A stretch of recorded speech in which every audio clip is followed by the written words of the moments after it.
Be Wealthy and Smart, episode 1516.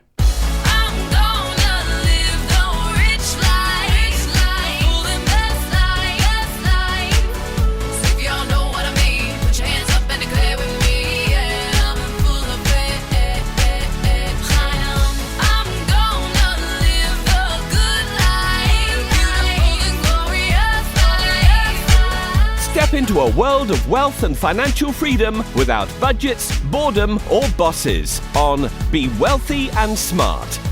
And now, here's your host, Linda P. Jones.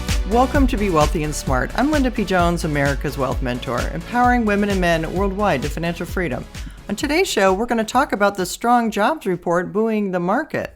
And this was due to the latest non-farm payrolls data, which came in better than expected, which eased concerns that the economy was facing an imminent slowdown. Payrolls climbed 139,000 in May, above the forecast of 125,000 for the month, but less than April's 147,000. The unemployment rate remained unchanged at 4.2%. A series of data released earlier this week signaled a possible economic slowdown and raised concerns about the impact of tariff negotiations and what the next steps are for the Federal Reserve, which meets on June 17th and 18th. Eric Merlis, Managing Director and Co-Head of Global Markets at Citizens, said, "Today's jobs report will not be viewed as a call to action for the Fed to cut rates. The unemployment rate remained unchanged, and while other measures are pointing to a softer labor picture, the demand for workers remains stable as businesses adjust to policy shifts."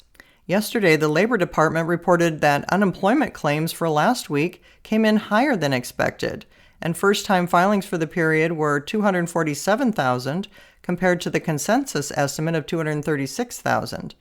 That came a day after ADP reported that private sector payroll saw a gain of just 37,000 in May, which was way below the expected 110,000.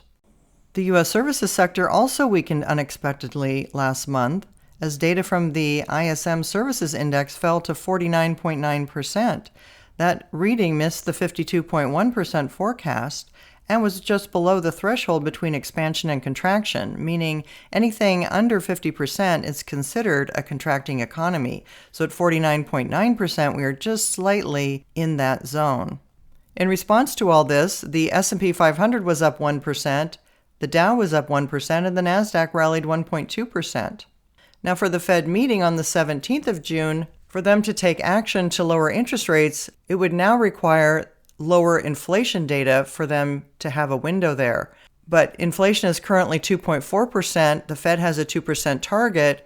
It would have to be well below 2% for the Fed to likely feel comfortable lowering interest rates. So at this time, we're not expecting anything to happen at the Fed meeting on June 17th.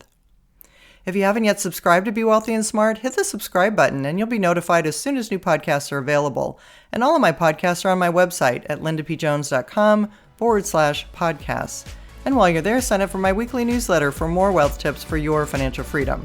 That's all for today. Until next time, live the good life and be wealthy and smart. Thank you for listening to Be Wealthy and Smart with Linda P. Jones. Share the wealth and tell your family and friends about the show. Check out our website, blog, and social media for more riches at www.bewealthyandsmart.com.